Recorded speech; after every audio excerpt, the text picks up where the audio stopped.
Hello, Kavan from the Before Our Friends Die podcast and the akhi&saltfish digital network here. Just wanted to give you a quick heads up about who is supporting this episode. So we've teamed up with Gambling Education Network to highlight the support available for those who are struggling with gambling.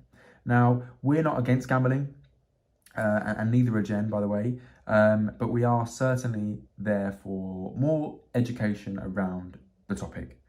If you believed all the adverts, you'd believe that it was very easy to start and even easier to stop gambling. That isn't the case. People, of course, should have the freedom to do what they want with their money, but equally, if people are struggling with that, then support is available, and we just wanted to highlight that because it is intrinsically linked to a lot of male mental health. Now, with that in mind, we've put some links below to both Gambling Education Network's website, but also to a short movie they did, which highlights the reality of those suffering with gambling addiction.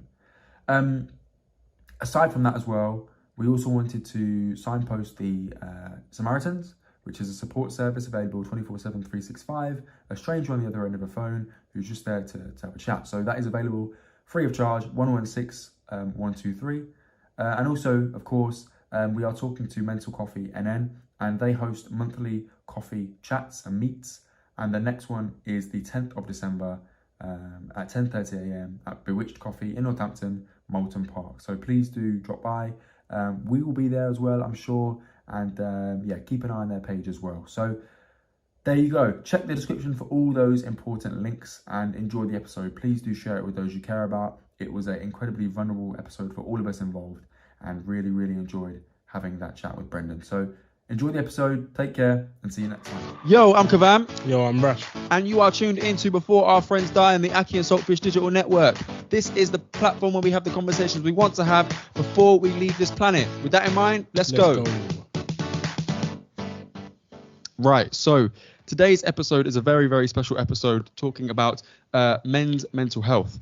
And the reason we're doing this is because Before Our Friends Die is about the conversations we want to have, as we said at the start. But that can mean it's about the urgent conversations, but it's also about meeting people who are where we want to be and finding out how they did it. Today is a very urgent conversation, and I'm going to outline why. So there are three times as many men who die by suicide compared to women. Men aged 40 to 49 have the highest suicide rates in the UK. Men report lower levels of life satisfaction than women, according to the government's National Wellbeing Survey. Men are less likely to access psychological therapies than women. Only 36% of referrals to the NHS talking therapies are for men. In addition to this, men are far more likely than women to go missing, sleep rough, become dependent on alcohol, or use drugs frequently. On our statistics page, this is mentalhealth.org.uk, by the way, find out more about how mental health problems affect men and women differently. So you can go to that organisation and delve into these statistics a little bit more. But just before we get into the podcast today with an organisation in Northampton, in 2017, nearly 6,000 suicides were recorded in Great Britain. Of these, 75% were men.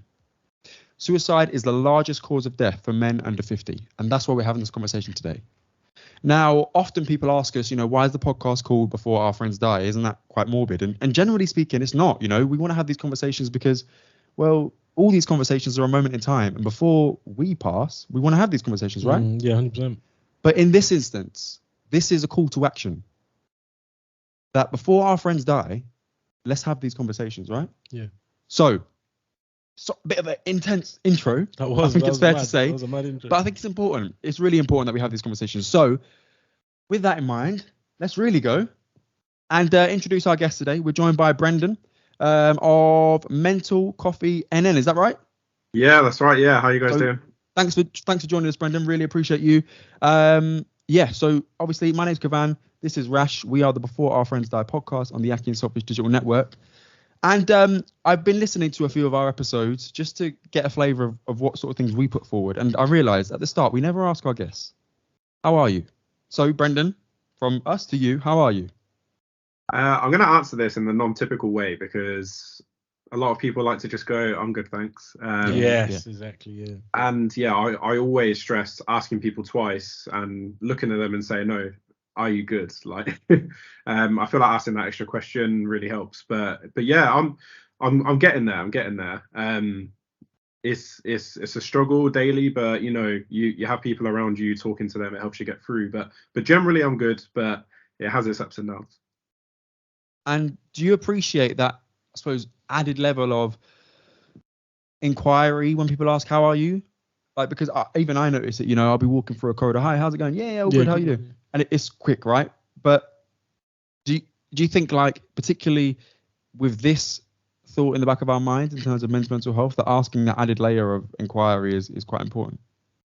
Yeah, absolutely. I find you're often met with two responses. You'll either have somebody go, "No, I am okay," and that could be because they are okay, or it could be because they're not quite ready to share that they're not at the minute. Yeah. But then the other response you'll get is, "You know what? Actually, no, I'm not, and I really need to speak to somebody." And it just makes you infinitely feel better that you might have been that person that they finally spoke to. So I think it's very important to ask the question, because even if that person doesn't respond with that they are not feeling okay, they'll go home and think somebody actually took a little extra time to ask today.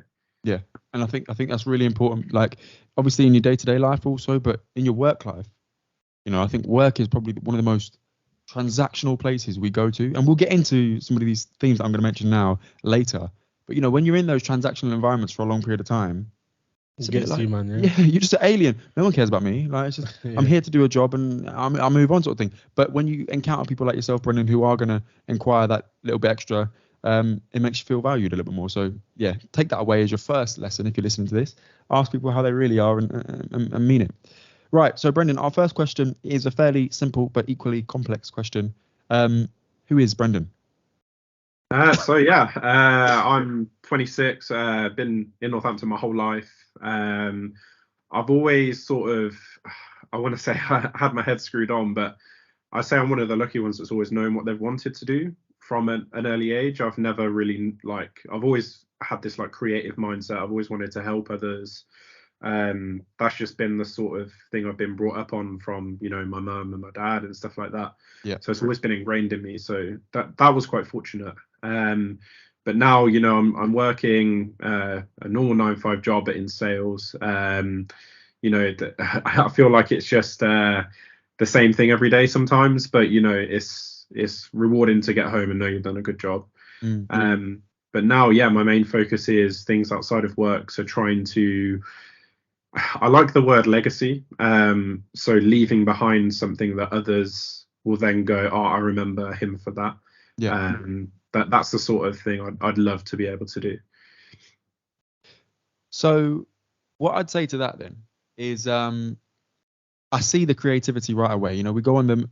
By the way, if you're interested in following Brendon's journey and Mental Coffee NN, it is Mental Coffee NN on Instagram. Make sure you check it out. The creativity shines right through straight away. I see the messaging. It's almost always a call to action, a reminder to check in on yourself, check in on those around you. In a lot of ways, it's sort of reassurance. I like that. Talking about good days, bad days, and that we all have them. And I think that's really important. And I can see that you put a lot into the branding of the what do we call Mental Coffee? Is it an organization? Is it a charity? What is it? So I don't like to call it a service or a charity, more of a person at the end of an account. So I posted something recently which show my face on there, because I want people to have that personal touch and know I'm a person that's there and not just an organization. Because I find even in Northampton there is some organizations which look incredibly daunting to go into. So I position myself as, you're just coming for a chat. Whether you sit there and don't have any input, you just want to listen, then that's all it is. You just come in for a chat, you have something in the diary that you can look forward to, a few friends, and have a coffee, or, as I was reminded today by somebody, it doesn't have to be coffee, it can be tea or hot chocolate or anything you want. And you mentioned legacy there as well. So what sort of legacy are you interested in leaving? I say the word legacy. I think it's important to say as long as I know there is one person who I have helped, then I'm happy with that. So that then, a legacy doesn't have to be, a big celebrity or something, leaving behind something like that. It's not. It's knowing that you have positively impacted somebody's life and they can go forward from that day with a different mindset. I think that's all it needs to be. That's beautiful, man.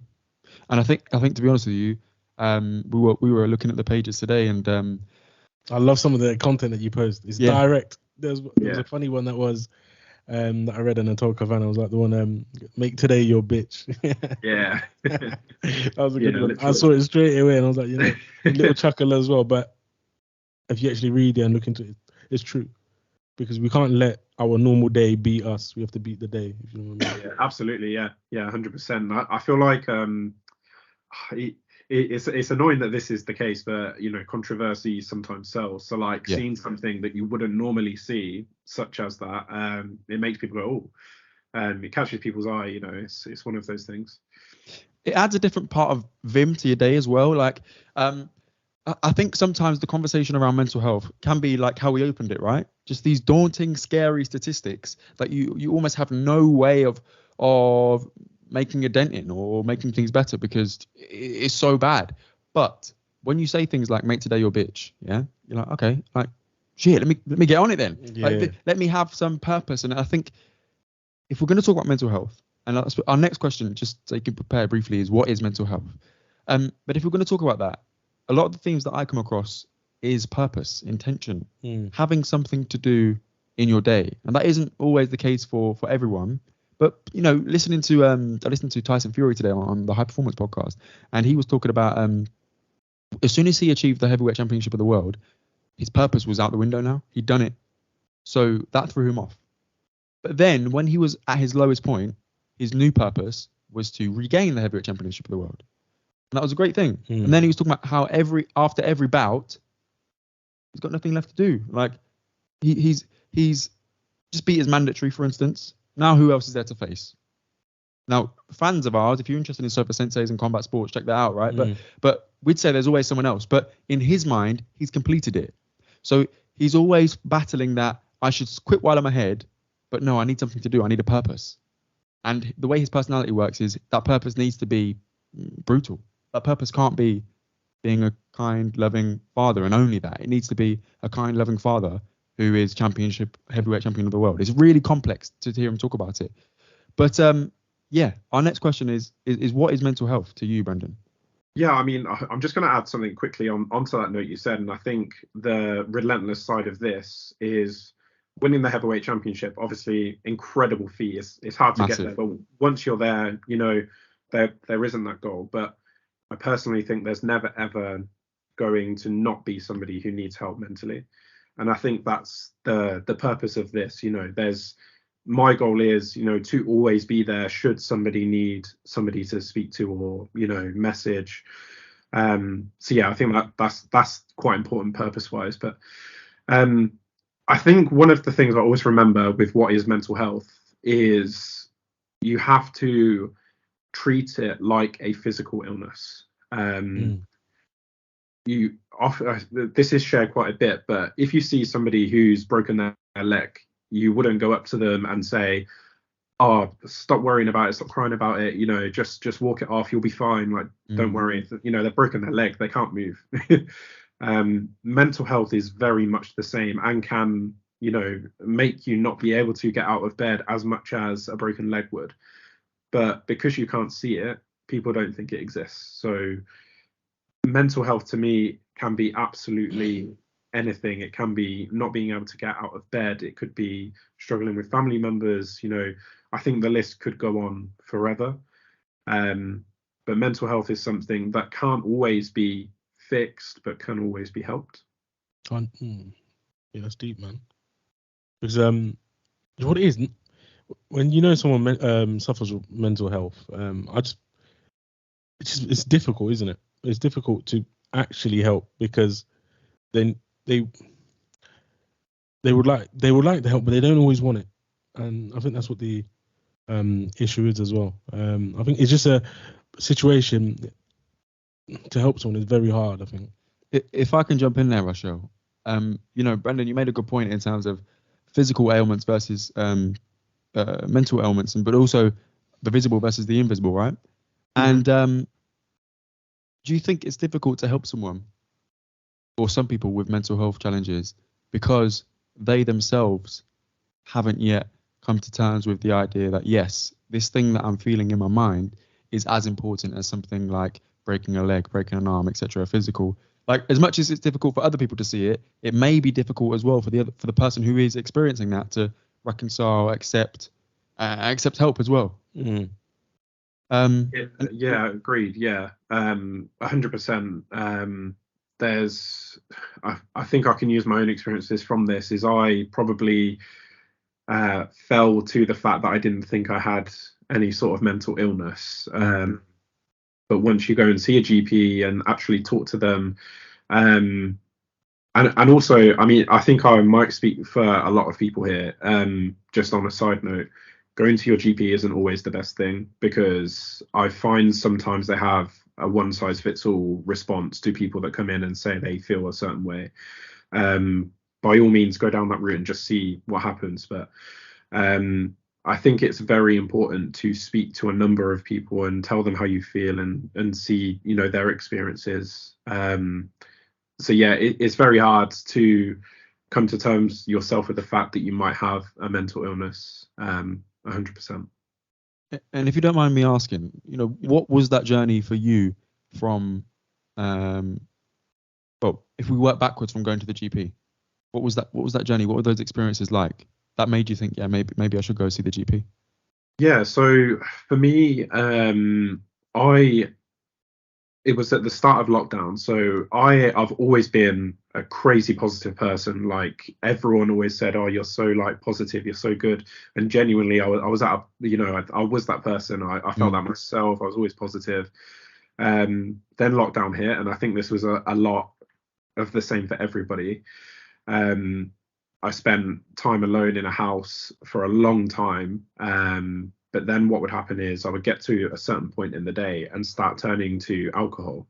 So this wasn't like, I wouldn't say abusing alcohol. I was never getting, drunk or anything like that. But every day at a certain time, because I knew there'd be nothing going on in the evening because we're in lockdown, I'd just have a drink or two. And then I realized, I'm actually masking something here. And that thing was loneliness.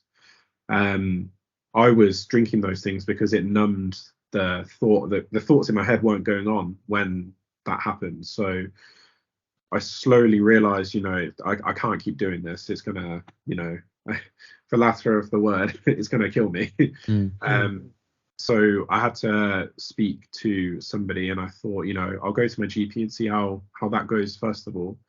And then when speaking to my GP, he did diagnose me with depression at the time. When speaking to him, I felt like I didn't really get my point across or how I was feeling before he sort of just told me I had this thing. I don't really feel like I was listened to at that time, which is why I didn't have a positive experience there. But everybody's journey is different, but definitely going helped me realize that, I did have something wrong with me. Did you speak to anyone else after the GP, or? I did, yeah. So I did start speaking to a few friends and family. Yeah. Bear with me. I did start speaking to a few friends and family, and some people do get it, some people don't. But I don't think it is something to frown upon if there is somebody that, doesn't quite understand those feelings or thoughts you're going through. Some people won't, and I don't think they should be judged for that. The only thing you can do is, share articles with them or things you've seen that sort of describe how you feel. At the end of the day, the only person that could really help you is you. But you can get certain bits of help from other people. You mentioned there about when you were drinking alcohol, effectively masking feelings of loneliness, and the lockdown was a key part to play in that as well. And you particularly mentioned how alcohol was masking those thoughts in your mind. If you don't mind me asking, what were some of those thoughts? And so this is something I've worked on recently, and it's been a really big change. But I was speaking to my friends in the wrong way. So I was asking them, "Are you free tonight? At this time, can we do this?" And I am not thinking of other people, and they have things going on in their life. So then when I'd receive "Oh no, I'm busy tonight," my mind would instantly go to, they don't want to spend time with me, they don't want to see me, they don't want to, do this thing with me, instead of, "Oh, they're probably just busy." Um, and then my mind couldn't find something else to do. So that was why, I sort of struggled with the loneliness side of it, because I felt like these people were like, it was definitely a thought in my head and not the truth, is what I'm trying to say. Yeah. It felt like they didn't want to speak to me, but in the other case, it was just them being busy. If I can ask, because you've set off like a train of thoughts in my mind, how would you, now knowing what you know, ask a question like that better? So this was actually helped to my partner Caitlin, who will also be joining me on the mental coffee journey for the women's side. Wicked. But I sat and spoke with her about it, and she came up with a solution. I was just like, why have I not thought of this before? But instead of asking somebody and not forcing a time on them or forcing an event on them, saying, "I would really like to arrange a time to see you. Could you let me know when you're next free? It'd be good to get something in." That puts it in their hands. Not only will you funnel out the people that do want to make an effort to see you or not, you will also have people go, "Of course, yeah, I definitely want to see you. I'm free on this date. Can we do them?" I sent that message on one evening to about 6 of my friends that I either constantly speak to or haven't spoken to in a while, and every single one of them came back with a date and time. And I just couldn't believe it. But it's just a tiny change in like the way you position a question or put something to somebody. It just changes the way they come back to you. I don't know if I'm more impressed at the question you asked or the fact that you got six friends to ask it to. Because I was thinking in my mind, who would? But here's an important thing as well. My friendship group is really small, and I say 6 friends. I have two mates who are my 2 best mates, but then you have those people that you speak to every now and then. It could be a colleague or a family friend or something like that. But this is one of the things that I really struggled with. Is if things aren't reciprocated, I will keep my circle small. I will cut people out, and that I think contributed to my loneliness at the time.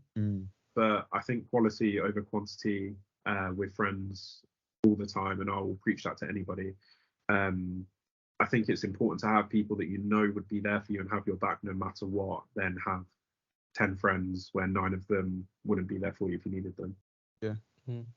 I wanted to ask, like, how important has it been for you to look inward and to say, you know what, actually, the way I was framing these interactions was harming me and my friendships, rather than, as the mind can do at times, like, the world is being bad to me.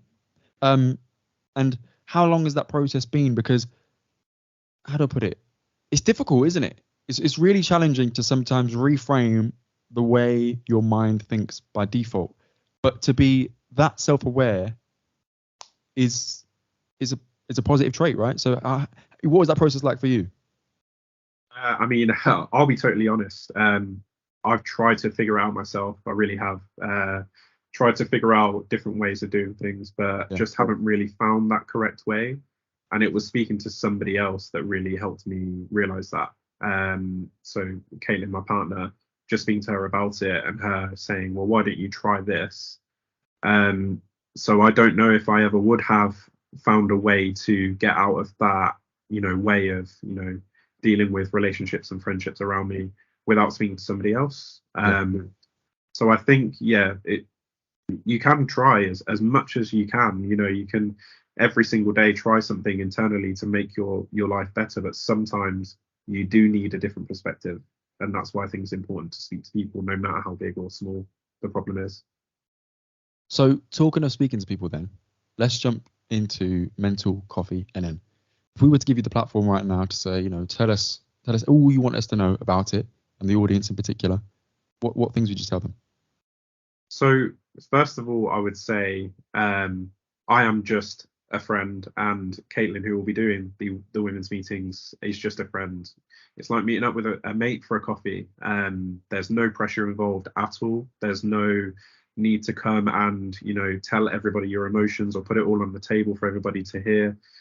If you do want to come along and just sit there and listen to other people, you could resonate or hear a piece of advice and go home from that meeting and find a new way of looking at things or dealing with your own emotions. On the flip side, if you do want to come and you have been through stuff mentally in the past, but want to share your experiences and how you overcame them, it's also a platform to do that. I am no mental health expert. I just know how to, you know, speak to people in the right way to make them feel heard and like they can unleash those emotions. So I think it's important to, you know, have this feel as natural as possible. It's not somewhere where you're speaking to a therapist or anything like that, because those can be quite daunting. It's just, you know, having a date in the diary where you can look forward to it and go, oh, I've got something to look forward to. I'm just going to say a couple of, not by name, but people that have come and what they sort of did. Please do. So we had one person who, this was on the third or fourth meeting, and they let me know once they got to the table what they'd been doing. So they'd walked past the front door of the shop about 4 times, peering in just to see the table and if there was people on it and stuff like that. They then came into the coffee shop and sat at a table, which was a couple of tables down from where we were sitting.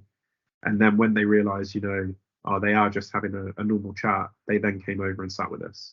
I don't think it can be underestimated how big that is for that person to be able to come over and sit down. But it shows, you know, that, I mean, that person sat there and then started telling us about him and who he was and what he was struggling with, and he probably walked away from that feeling so glad that he did. The second one is, and this is, he won't mind me sharing his name because I've spoken to him about it. His name is Carl. And instead of struggling with something mentally, he's struggling with something physically, which is then affecting his mental health. So just back pains that he's having. But he's not found anybody that's going through that same thing. So what he hopes from the meetings is to meet somebody who has that same, you know, thing that might be going on in their life, and how are they coping and how are they getting through it and that sort of thing. So it's also coming to find somebody who's struggling with the same things as you, mentally or physically. So yeah, I think that's very important as well. Rochelle? Yeah, I was going to say, when did you think of this idea or this coffee meeting? When did you think of this? It was actually at one of my lowest points. I was struggling quite heavily with loneliness. I was in a relationship where, you know, I needed to get out, and I was, you know, feeling at one of my worst points. So I thought, you know what, I actually need somebody to speak to. But I don't typically want to go down the, you know, the therapist route or anything like that. I think personally what I needed was just to have people around me that were going through the same thing and I could resonate with. So I ended up having, you know, I've got a WhatsApp chat which anybody can get added to. So if you do want to join that, please let me know. Just send a DM to Mental Coffee. I can add you to that. But sometimes just updating people with your day and how you're getting on. They'll be like, oh, I did this today. And, you know, it's just having a few mates, really. And that's the most important part about it for me. It's having regular people that I can go to that won't judge me for how I'm feeling, or, you know, being a man, letting my emotions go. I have a group of people that all are trying to deal with their emotions. So it's good to, you know, speak to people who are going through the same thing. How did you find the people? Did you start off with friends, or was it just random people that saw the Instagram and the meetings itself? Because I think personally, sometimes it's good to speak to someone random than someone that knows you, and sometimes you can be a bit more honest with that random person. I think that always helps, me personally anyway. Can I ask why, Rachel? I don't know, man. They don't know me. And for example, if it is someone random that I won't probably see again, like, I don't think I'll be judged. If it was like a friend or family member judged me, they'll probably judge you and all that other stuff, or blame me on something, and they know you as a person. Yeah. I don't know. It's a weird one. You asked me that question. I can't really answer it. When you say judge, like, is it because they have a preconceived notion of who you are? Yeah, that's And probably that's a better way to say it. Is vulnerability not a part of that? Yeah, I guess so. Why not? I don't know, man. You just don't want to. Me personally, anyway, I don't want to look weak to someone in theory, to a friend or family member. But I think I could be more vulnerable to someone random. Like, they don't know me. Yeah, don't know. You made me deep life there. But this is what I was trying to get at, because you know, Brendon, you were talking about being that positive person, and everyone knew you as a positive person. And sometimes when you are known as one thing, it can be quite stifling, because you can't then show any of that vulnerability or any of that. It's not it can be perceived as weakness, but it isn't necessarily weakness, right? But you can't show any of that vulnerability or need for help, because you've always been that person who is positive or strong, etc. And I think that's the source of a lot of our problems as men, particularly given the whole how deep do I get into this, right? The notion that men can't be vulnerable. Men have to be these strong, stoic providers, alpha males, and listen, I could go on all day, but you know what I'm trying to say. I absolutely hate, and this is one of the things, and hate is a strong word, but when the phrase "man up" is used, I think there is a lot of things, a lot of industries, such as, you know, I'll just list a few: construction, where everybody generally is a male, and has to be, you know, rough, ready, you know, I don't cry, I don't do this. I can almost guarantee 50-60% of those people are struggling so badly, whether it be with money or, you know, it could be anything, but they will always have to put up a front. They will never ever be able to, you know, come into work and go, you know what, I really am struggling with stuff at home, and, you know, it's impacting me. They won't. They'll just go to work and just try and see it through, and I just don't think that's the right way.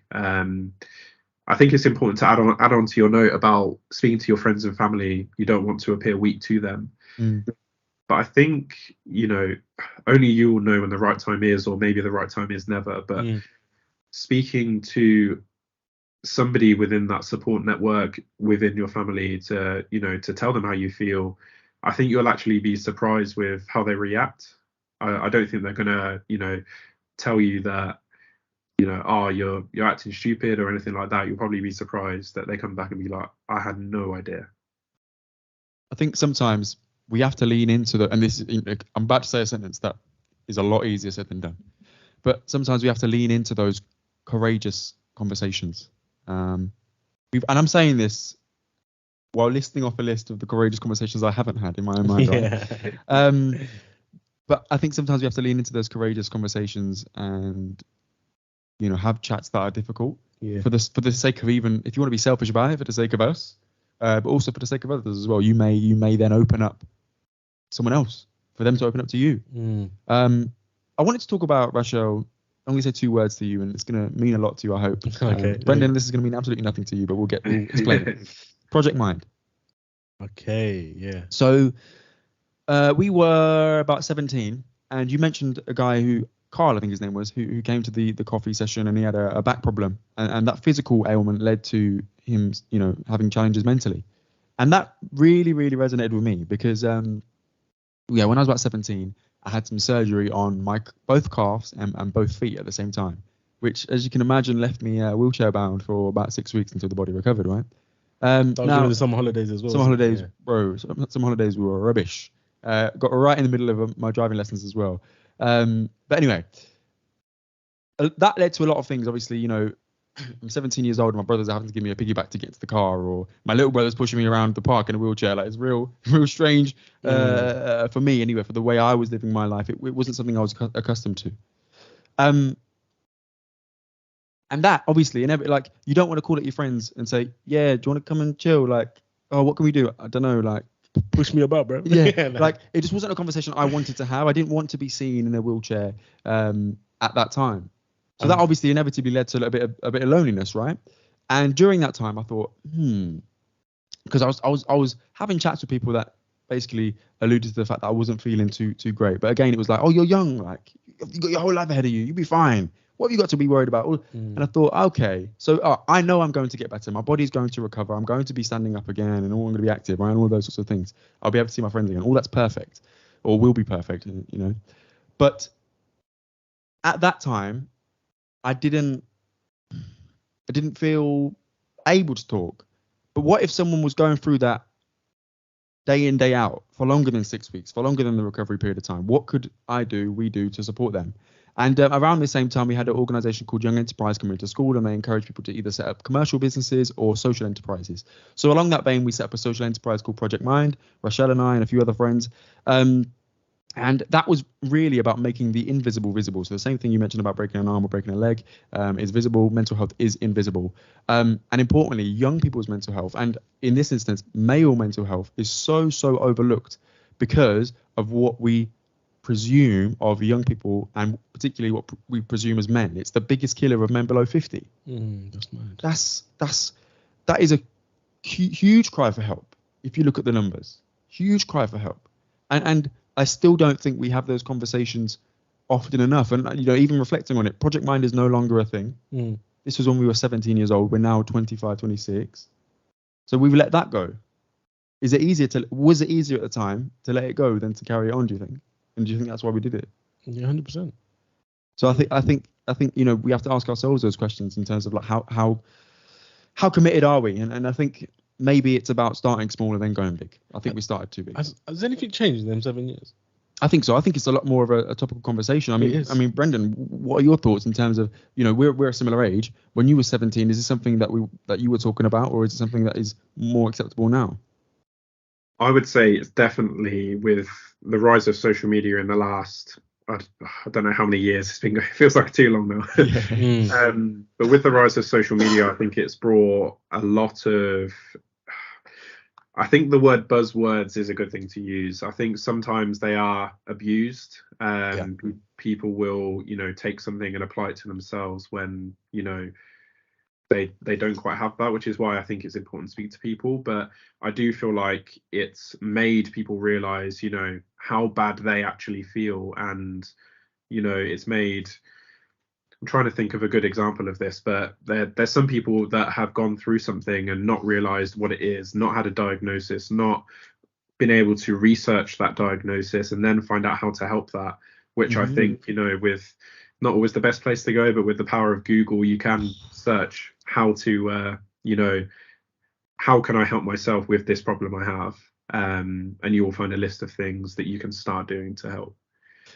It's like what Rochelle said earlier in terms of having to, or being able to speak to that stranger really helps. It almost breaks the ice, right? It does, because the ice is so deep with people you already know. Attempting to break that is just it's a task not worth fathoming. When you talk to a stranger, when you type it in Google and you say, "Oh, maybe I'm feeling a little bit sad, you know, maybe I need a little bit of help," Google comes back and says, "Oh, try this," or you know, sometimes Google moves absolutely left. Yeah, and can tell you some of the most scariest things. In the world. Man. But generally speaking, it's a good starting point. I completely agree.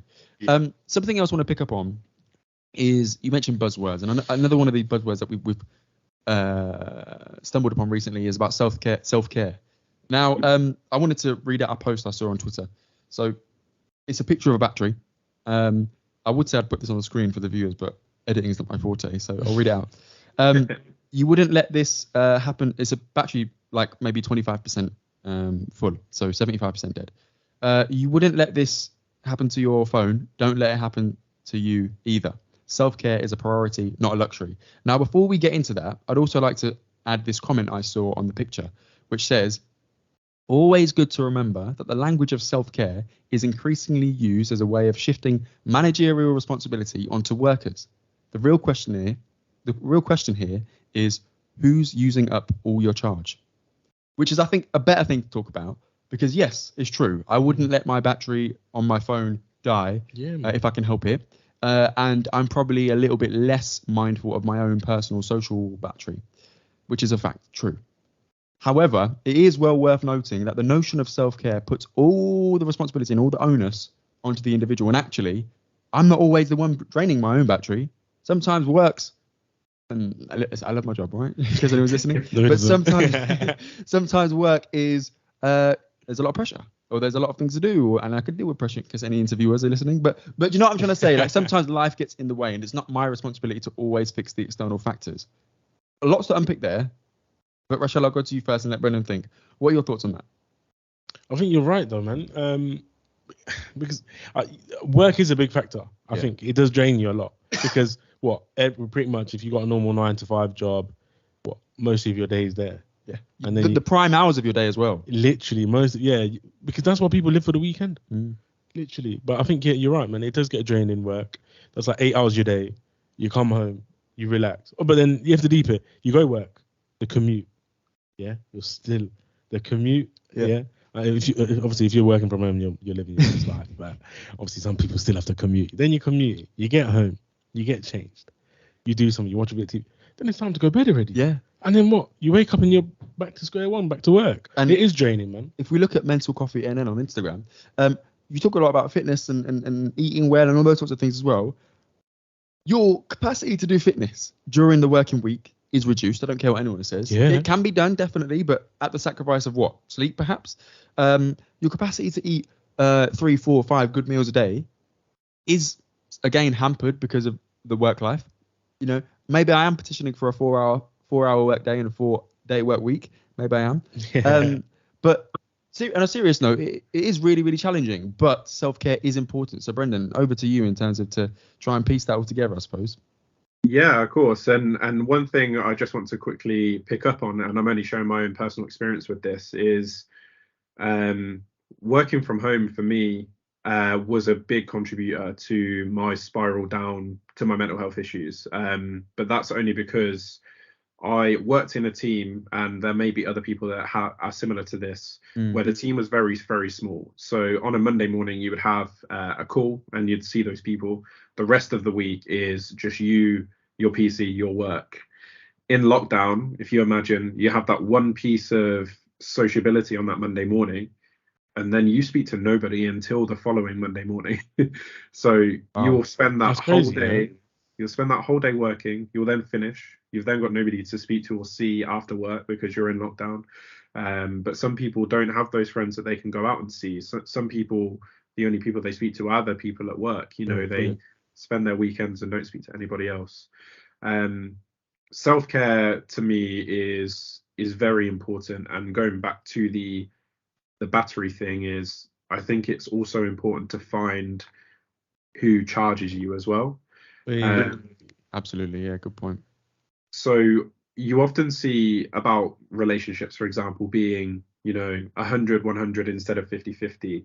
But sometimes I disagree, because you can't always be 100. You can't be 100 all of the time. So you want to find somebody who, when you're having a 30% day, you need them to be that 70% and pick up the slack. If you have a partner or a friend, they come home and, I'll wash these dishes for you. I'll do this today. I know you're struggling a bit.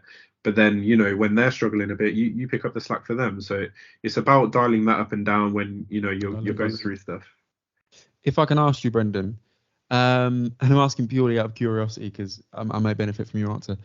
On days when you're not 100, how explicit are you with that? Is it your mood? Is it you explicitly said, maybe I'm feeling a little bit 75% today, like just so you're aware?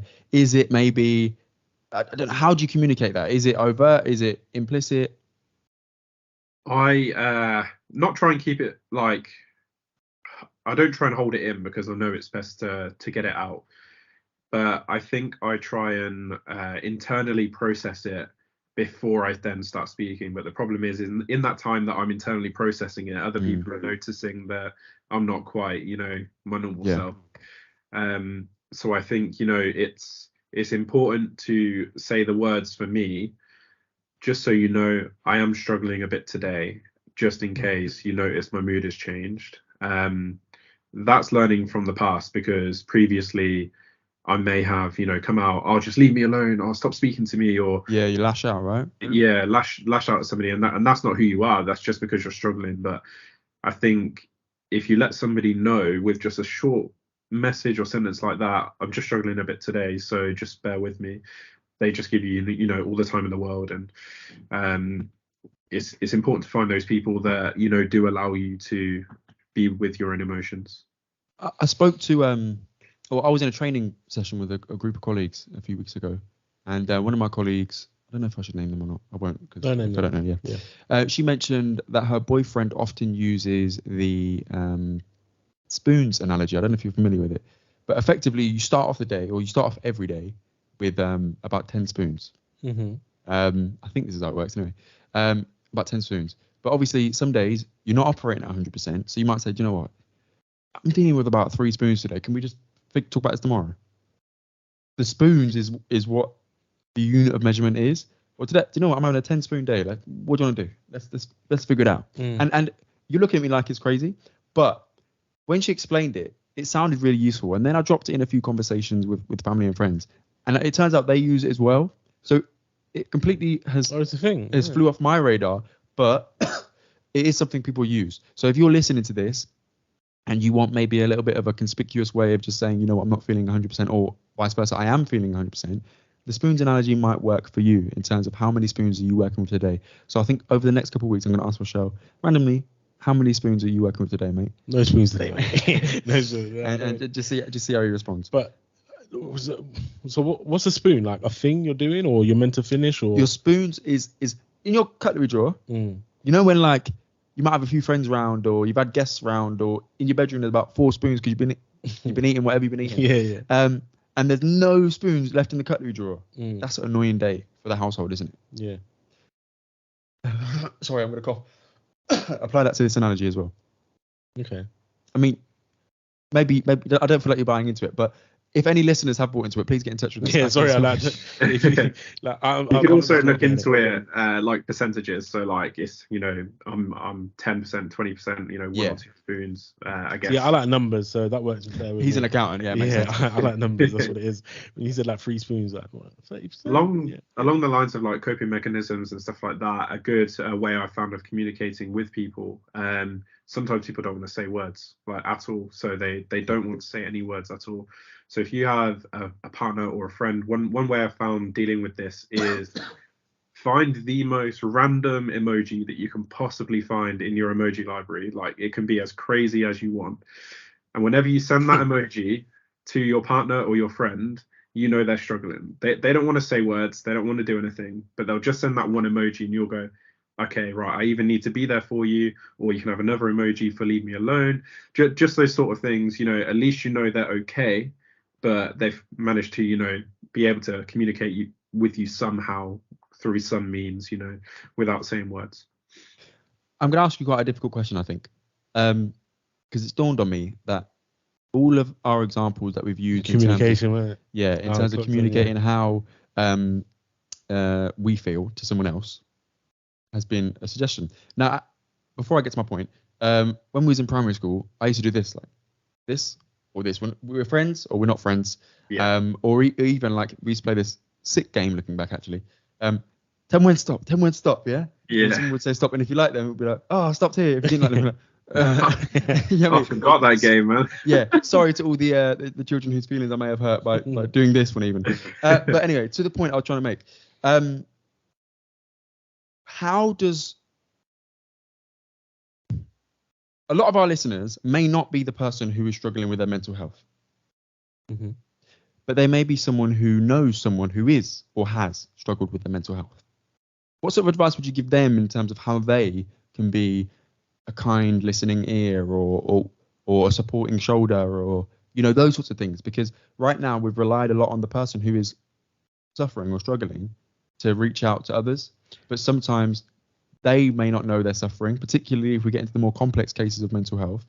How do you know that? Outsiders. It's difficult. What's the question? How do you know? How do I know what? Someone's suffering, because normally the people that are suffering are good at hiding it. So there's those who are good at hiding it, but there's also those who may be in like manic states. Do you know what I mean? So yeah, you could tell when one of your friends off, or so how do you? So I'll flip that back to you. How can you tell? Do you know what I mean? Yeah. I don't know, man. Like, you can just tell when someone's not right. If you're a close friend or anything like that, you just know when your friend's not doing right. So what do you do when they're not doing right? Try to do something. We've had enough phone calls We've had a few phone calls, but I mean, like the main thing that we always go back to is communication, doing something. But I don't know, like to me, is that just doing something to get your mind off something at that moment in time? But I don't know, man. It's a weird one, isn't it? Brendon, what do you think? I don't know if I was clear enough when I said what I was trying to say. No, I mean, I'll talk about the manic states because I think it's quite important. When somebody is in a state of, not being their usual self, whatever their usual self may be, I think it's important to have those conversations when they are their normal self and say, when you are in this sort of mood, how would you like me to respond or react or help you? Okay. Sometimes when somebody is in that manic state, you can't get across to them because they're in it. So it's hard to communicate with them. But when they are in a normal place, you can say, I really struggled to help you when you was like that. So how do you think next time we could do it? How do you think I could help you when you're next in that frame of mind? What can we do? So yeah, they'll find it a lot easier to speak to you at that point. I think one thing that unfortunately isn't going to answer a lot of the questions of our viewers is this is difficult. Like, I don't think there is one way. You can't, man. But one potential support mechanism, because we've alluded to the fact that you spend a lot of your prime hours during the workplace, and the workplace can be, again, a source of positivity for you, but also a drainer on your battery as well. So at my workplace, we have a thing called mental health first aiders. That's like a training course. You can do it for, I think it's 2 days. And then you get a badge on your lanyard, which shows that you're a mental health first aider. You're trained to look at certain symptoms and signs of mental health crises, but also people can come to you to just talk if you want to. Now, if that isn't in your workplace, certainly lobby whoever needs to be lobbied. I'm thinking HR. I'm thinking people who work in EDI. That's pretty cool, I want to try it. I really want to try it. That sounds wrong. I want to be trained as a mental health first aider. So certainly check into that. But also, if they do have it, go for it. If they don't have it, make sure they get it. So yeah, that's a piece of advice for you there. I'm trying to find the number. I'm just thinking about the Project Mind thing 7 years ago. I bet that wasn't even about then. So that just shows in them 7 years. It might have been, but we certainly didn't know about it. That's for sure. Yeah, definitely. I'm trying to find the number for the Samaritans. Let's find it out here. 1 second. If anyone needs any support, of course, check out Mental Coffee. And then when's your next event, Brendon? So it's not announced yet. However, here would be a perfect place to announce where the new location is. So I've always wanted to support local businesses. So I don't want to support the big chains. They make enough money from us. We need to support 100%. Our local community and help people out. So first I started off with Saints Coffee, who have been absolutely incredible. Please, go and visit, have a coffee there. They're an incredible company with community and well-being at heart. So all props to them, and Ben was an incredible host. But now I have actually partnered with Bewitched. So Bewitched Coffee, which was actually started in Northamptonshire by somebody in lockdown who was made redundant. He then invested his money into creating Bewitched and speaking with Bewitched and asking them what their sort of goals are, and they're very much about helping their local community as well. So 10th of December will be the first men's meet, but then 11th of December will be the first women's meet. So we're going to have them on 2 consecutive days. And for anybody that does attend, we do have 10% off coffee, which I don't think Bewitched gives out to anybody else at all. Oh, what? Apart from their loyalty club where you can get their free stuff. But is Bewitched the new place in Malton? Is that? Malton Park has the new one. Yeah, and that's where the events are going to be, the Malton Park ones. Yeah, that's pretty cool, Go on. Do you know what? That's it. There's a few things I want to touch on there, because first of all, I did not know Bewitched was local. I did not know it was new. Oh, is it? What is I thought it was a franchise. So did I. So yeah, Bewitched was started in lockdown by somebody from Northamptonshire. So that's why they're all around Northamptonshire. So they go as far as I believe. They've grown quick. Yeah, they've gone really quick. Oh, I wasn't aware of that. I thought it was a London thing. I just assumed it was from London. Wow, that's pretty sick. Credit to you, because again, people, if it's supported externally, people are more likely to say, you know what, I'll take that risk. If it was like in your kitchen, people might feel like, I don't really know how I feel about going there. But it's supported by an external organisation. You're going to get a value added in terms of 10% off. They're all really positive. So 10th of December. Shout out to them. Make sure you attend. Make sure if you want to attend, make sure you do. And the 11th of December, if any female listeners are listening, please do attend that as well. And that was is it Crystal? Did you say Crystal? Crystal. Is that your girlfriend's name? No, Caitlin. Caitlin, sorry, my memory. That was close, Van. Sorry. Yeah, so just so you're aware as well. So obviously, 10th of December is the next mental coffee meet for men, and 11th is the next mental coffee meet for women. And how do they do that? They contact you through Instagram or? Yeah, so we're in the process of setting up an RSVP, but some people don't want to really confirm that they're attending. They just want to turn up on the day. So it's quite hard to confirm numbers to anybody. But all I'll say is the most important thing for me right now is getting the word out there. Yeah. So if you do see the post when I share it confirming the 10th of December and the 11th, please send that to, your dad, your mum, your aunt, your friend. Share it as much as you can, because you don't know who it is in your followers list or anything that might be struggling. We also are on Facebook now, so if you do only use Facebook, then we are on there, Mental Coffee Northampton. Love that. It's worth noting as well, if you're not quite ready to attend a sort of face-to-face coffee chat just yet, then you can contact the Samaritans on 116123. They are available for support as well. There's a bunch of different organisations that support with mental health. I'm thinking Mind, mentalhealth.org.uk, loads of different organisations, and reach out, give it a try. Try a bunch of different things, try a coffee, see what you think. And Brendon, we can attest to this now. Of course, we've had a conversation with the guy for over an hour. He's really friendly. So make sure you check him out and follow Mental Coffee NN on Instagram and all the other channels as well. So I think it's a good time to wrap it up there. Yeah, I was just going to ask one thing. Is it a monthly thing, or is it like a... So it's once a month. It originally was once every 2 weeks, but I think attesting to your Project Mind, I started with too many meets to begin with, so it became quite a lot to do. So we're just scaling back a bit until it's naturally growing and the numbers are increasing, and then we'll look at trying to do them more regularly, because I know it's quite important for people to have that thing to look forward to in a month. Doing one thing a month, if it might be the only thing you do, is a little bit long. So we'll just see how it goes, and hopefully a bit sooner. Yeah, can I ask the numbers? How many people actually come to the coffee meeting? The most we've had is around 8 people. We had around 3 to 4 people who would regularly attend. Just because it was nice for them to have that regular thing.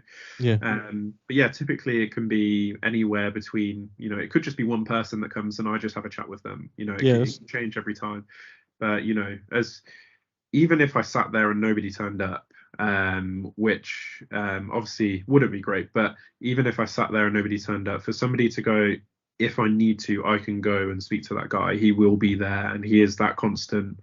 Then that's all that matters. We started this conversation by going over some really, really important statistics, and I think it's worth noting as well. These statistics are people. It's lived experiences. It's not just data.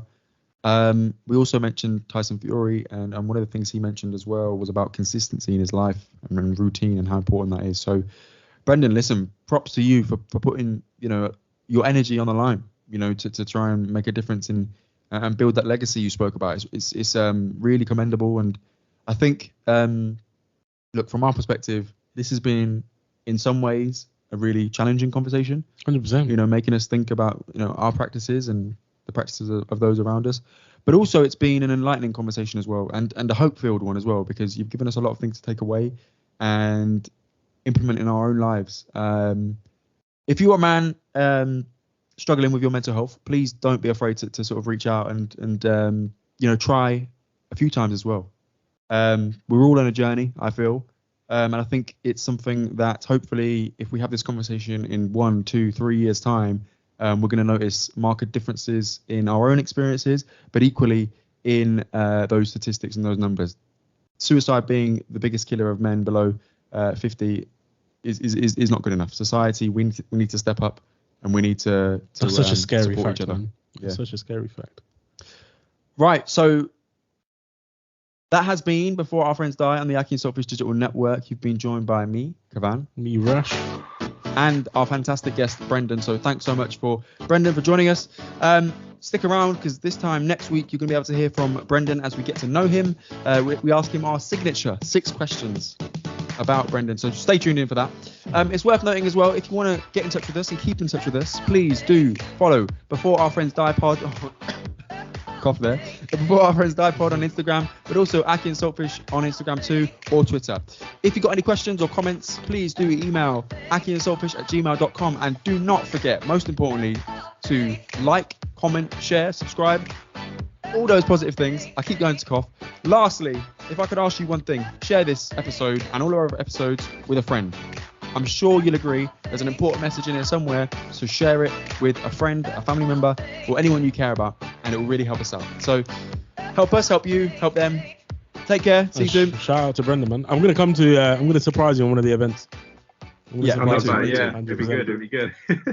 I'd love to just say one last thing is that go ahead, man. You know, I think making somebody else happy or feel worthy doesn't cost a penny. Doesn't cost anything to speak to somebody, compliment them, say something nice to them. And I'll say a small quote from one of my favorite films, which, as a guy, not many people admit to loving musicals, but I will say it with my chest. But yeah, the noblest art is that of making others happy. So if you have the power to do that, then why wouldn't you use it? Love that, Brendon. And just before we sign off on that note, just out of curiosity, what musical is that from? Great Showman. Okay. I was thinking High School Musical. Love that. Brendon, thank Still you so a banger. much. Yeah. Love that. Take care. Cheers.